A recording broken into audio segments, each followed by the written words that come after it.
তোমার HSC preparation নেওয়ার সময় and এই সবাই যদি অ্যাডমিশনের প্রিপারেশনটা নাও তাহলে এটা একটা মারা খেতে যাচ্ছ। আসসালামু আলাইকুম। এইচএসসি 26 তোমাদের আর 3 থেকে 4 মাস পরে তোমাদের এইচএসসি পরীক্ষা এবং এইচএসসির পরবর্তী ধাপ হচ্ছে অ্যাডমিশন। তো তোমাদের অনেকেই আছো তোমরা এইচএসসি নিয়ে এখন চিন্তা ভাবনা বাদ দিয়ে অ্যাডমিশনের প্রিপারেশন নিচ্ছ। হ্যাঁ, অ্যাডমিশনের প্রিপারেশন নেওয়া জায়েজ, বাট সেটা গুটি কয়েক স্টুডেন্টদের জন্য। বাট মেজরিটি তোমরা সবাই যদি অ্যাডমিশনের প্রিপারেশনটা নাও তাহলে তোমাদের মেজরিটি যারা মিড লেভেলে আছো বা এভারেজ লেভেলে আছো তারা কিন্তু একটা মারা খেতে যাচ্ছ। কেন মারা খাবা, কখন তোমার অ্যাডমিশন প্রিপারেশন নেওয়া দরকার সেগুলো নিয়ে একটু কথা বলি।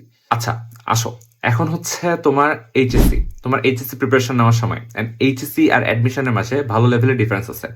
বিকজ তোমার অ্যাডমিশনে যত জায়গায় রিটার্ন থাকুক না কেন, এইচএসসি সিস্টেমটা হচ্ছে একটু সৃজনশীল বেস। অ্যান্ড সৃজনশীল যে উপায়টা এখানে আসলে একটু লেখার ধরন, তুমি কি লিখতেছো, লেখার টাইপ, প্রশ্নের টাইপ, এই সকল কিছুতে অনেক ডিফারেন্স আছে যেগুলো অ্যাডমিশনে নাই। হ্যাঁ, পড়া সেম, বাট আমি মনে করি আমার কাছে অ্যাডমিশনে পড়াটা বেশি মজা লাগে। এখন সেই হিসাবে তুমি যে অ্যাডমিশনে পড়ো তোমার মজা লাগতে পারে, বাট তোমার এখন যে রাস্তাটা পার করতে হবে সেটা হচ্ছে এইচএসসি। তো তোমার এই এইচএসসিটা পার করতে হইলে তোমার আসলে জ্ঞানমূলক প্রশ্নের দরকার হবে, অনুধাবকমূলক প্রশ্নের দরকার হবে। বাট অ্যাডমিশন প্রিপারেশন তুমি যদি ধরো ইঞ্জিনিয়ারিংও নাও, তুমি দেখা যাবে যে তুমি জাস্ট ম্যাথমেটিক্যাল টার্ম সলভ করছো, ম্যাথ সলভ করছো, সো তুমি সেখানে থিওরি অ্যান্সারগুলা খুব একটা করতে পারবে না।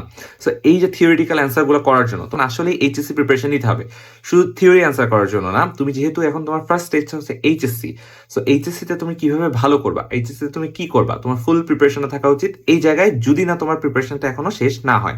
ভিডিওর মাঝে তোমাদের জানাতে চাই তোমাদের জন্য চলছে আমার মেন্টরশিপ কোর্স, আমার মেন্টরশিপ এইচএসসি 26। এই কোর্সে 26 ব্যাচের সকল স্টুডেন্ট এনরোল করতে পারবা। এইচএসসি পর্যন্ত এই কোর্স চলবে। গুগল ফর্ম লিঙ্ক ডিসক্রিপশন বক্সে অ্যান্ড কমেন্টে। কারণ ধরো তোমার হাতে এখনো সিলেবাস বাকি, তুমি যদি এই সিলেবাসগুলোকে শেষ না করে, অর্থাৎ এইচএসসি সিলেবাসগুলো শেষ না করে, তোমার যেই চ্যাপ্টারগুলো সিলেবাস শেষ হয়েছে সেগুলো যদি অ্যাডমিশন সিলেবাস শেষ করো, তাহলে এই যে চ্যাপ্টারগুলো তোমার বাকি রয়ে গেছে সেগুলো কিন্তু তোমার কখনো আর শেষ করা হবে না। সো ফাইনালি যা দাঁড়াচ্ছে, তোমার যে ধরো 10টা চ্যাপ্টারের মধ্যে তুমি জাস্ট 6টা চ্যাপ্টার পড়ছো, ওই 6টাই পড়া থাকবে, বাকি 4টা তুমি কখনো শেষ করতে পারবে না। সো তোমরা যদি মনে করতেছো ভাই আমি অ্যাডমিশনে যদি প্রিপারেশন এখন থেকে না নিই তাহলে আমি পিছিয়ে যাব, তোমাদের সকলকে একটা জিনিস খুব ভালো মতো মনে করাই দিতে চাই, সেটা হচ্ছে অ্যাডমিশন প্রিপারেশনের সবচেয়ে গুরুত্বপূর্ণ যে বেস সেটা হচ্ছে এইচএসসির বেসিক। তোমার যদি এইচএসসির বেসিক থাকে, তোমার অ্যাডমিশন তোমার জন্য অনেকটা ইজি হয়ে যাবে। বেসিক কি, নর্মাল একটা চ্যাপ্টারকে নর্মালি পড়া, এই বেসিকটা তোমার থাকতে হবে ভাইয়া। তুমি যখন অ্যাডমিশন টাইমে একটা কোচিংয়ে বা একটা ক্লাসে, অনলাইন ক্লাসে, যে কোনো জায়গায় তুমি যখন ক্লাস করবা, তুমি দেখবা ক্লাসগুলো ধরতে পারছো না জাস্ট বিকজ অফ তোমার এইচএসসি বেসিকটা নাই। তোমাকে এখন এটা কোনোভাবেই ম্যান্ডেটরি না যে তুমি এখন অ্যাডমিশনে ক্লাস করো, বসে বসে অ্যাডমিশনের জন্য টাইম ওয়েস্ট করো।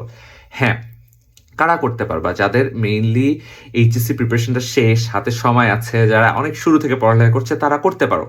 কিন্তু যারা ভাইয়া তোমাদের এখনো মিড লেভেলে আছো, তোমাদের এখনো সিলেবাস বাকি, তোমরা এখনো পর্যাপ্ত পরীক্ষা দাও নাই, তোমরা এইচএসসির সাথে নিজেকে এখনো খাপ খাওয়াই নিতে পারো নাই, আমি তোমাদের কাছে রিকোয়েস্ট করবো ভাইয়া, দুই নৌকায় পা বা এত অ্যাডভান্সড হওয়ার তোমাদের কোনো দরকার নেই।